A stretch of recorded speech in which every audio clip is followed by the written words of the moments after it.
నేను వారికి అర్థం కాలేదు, వారు నాకు అర్థం కాలేదు, నేను తప్పు చేశాను లేక నా ఒప్పు తప్పుగా అర్థమైందో, ఈశ్వర మా ఇద్దరి మధ్య మిత్రశత్రుభావన ఏర్పడింది, ఇది మంచిది కాదు, ఇది పోవాలి. వారు నా యందు మైత్రిని పొందాలి, నేను వారి యందు మైత్రిని పొందాలి.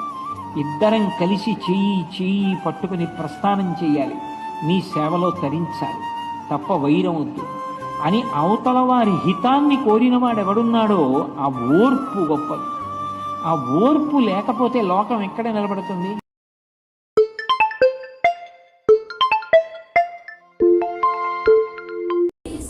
లక్ష్మీదేవి చౌకైందమ్మా, మన ఇళ్లలో ఎందుకు ఉండట్లేదో దయచేసి ఆలోచించండి. చౌక చేసిన చోట ఆవిడ ఉండదండి. వైకుంఠంలో సైతం ఆవిడ ఎందుకు ఉందండి? స్వయంగా అధినాయకురాలు కాగలిగి ఉండి కూడా ఈశానాం జగత, ఆయనతో నిమిత్తం లేకుండా ఆవిడే మొత్తం జగత్తుని పరిపాలించగలిగి కూడా వైకుంఠంలో ఎందుకు ఉందండి? పరాం ప్రేయసీం, అంతగా ఇష్టపడతాడు కాబట్టి, ఆవిడకంత ప్రాధాన్యం ఇచ్చాడు కాబట్టి. మనం ప్రాధాన్యం ఇవ్వకపోతే డబ్బు మన ఇంట్లో ఉండదు. ప్రాధాన్యం అంటే ఏదో మొక్కులు మొక్కుకోవడం కాదు, ఇక్కడ జాగ్రత్తగా ఖర్చు పెట్టడం. డబ్బుకి ప్రాధాన్యం అంటే అది కళ్ళగద్దుకుంటే సరిపోదండి, జాగ్రత్తగా ఖర్చు పెట్టాలి. ప్రతి 10 రూపాయలు కూడా విలువే. 10 పదులు పోగేస్తేనే 100 అయింది, 10 వందలు పోగేస్తేనే 1000 అయింది, 10,000 పోగేస్తేనే 10,000 అయింది. ఊరికే రాదండి ఎక్కడి నుంచి. కణశైవ విద్యామర్థం చ సాధయేత్. డబ్బు కావాలి అంటే కణం పోగేయాలి. చదువు రావాలి అంటే క్షణం చదవాలి. ఆ 100 కదా, ఆ 1000 కదా అంటే 10,000 పోగేస్తేనే కదా డబ్బు అయ్యేది. జాగ్రత్త లేకపోతే అలాగా.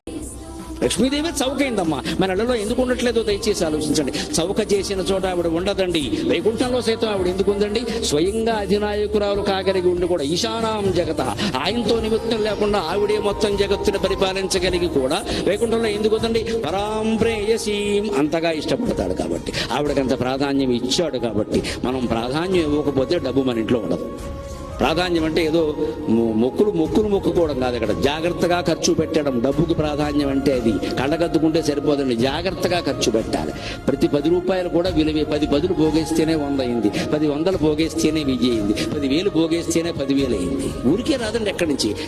కణశైవ విద్యామర్థం చ సాధయేత్. డబ్బు కావాలి అంటే కణం పోగేయాలి. చదువు రావాలి అంటే క్షణం చదవాలి. ఆ 100 కదా, ఆ 1000 కదా అంటే 10,000 పోగేస్తేనే కదా డబ్బు అయ్యేది. జాగ్రత్త లేకపోతే అలాగా.